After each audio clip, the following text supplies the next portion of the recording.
G4S Secure Solution Private Limited नूतन society कोडिंगा माली bauxite mine संघर committee गठन।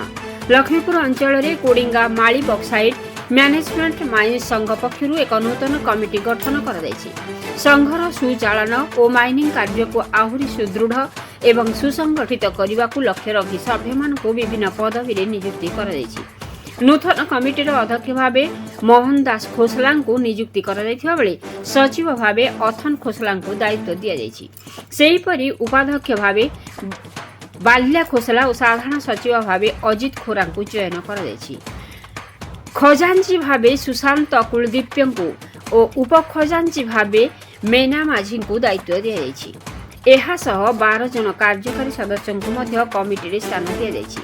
ଏହି ଅବସରରେ କୋଡିଙ୍ଗା ମାଳି ବକ୍ସାଇଟ୍ ମ୍ୟାନେଜମେଣ୍ଟ ମାଇନ୍ସ ସଂଗଠନ ସଂଘ ପକ୍ଷରୁ ସିକ୍ୟୁରିଟି କର୍ମଚାରୀମାନଙ୍କ ଉପସ୍ଥିତିରେ ଏକ ସାମ୍ବାଦିକ ସମ୍ମିଳନୀ ଆୟୋଜିତ ହୋଇଥିଲା।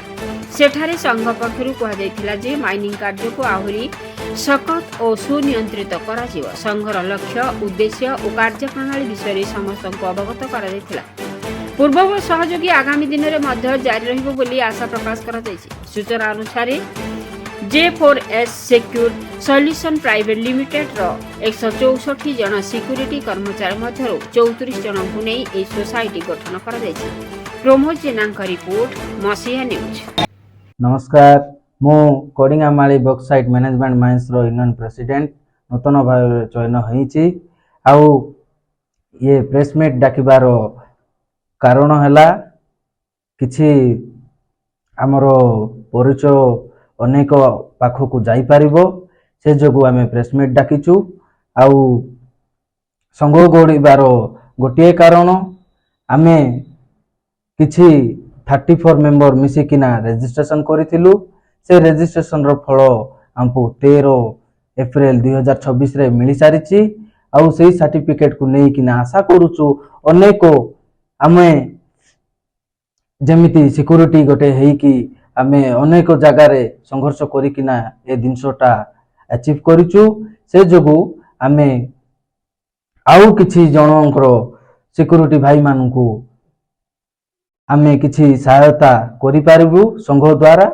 आउ से माने से सुविधा पाई पारिबे से जोगु बोली आमे संघ गठन करिचु। हम जॉबटा तो अस्थायी हेबा द्वारा मध्य ए दिनसरे आमे सफलता पाइचु। एथि पाइचु कि आमर एकता आउ आमर भितरे जो संघर मन अच्छी आमर एकता ही बल बोली कहती। से जोगु आमे संघ तिले अस्थायी जॉब मध्य स्थायी आमे दे पारिबु। निश्चित आमे प्रथमे माइंस अधिकारी को आमे मिसिथिलु।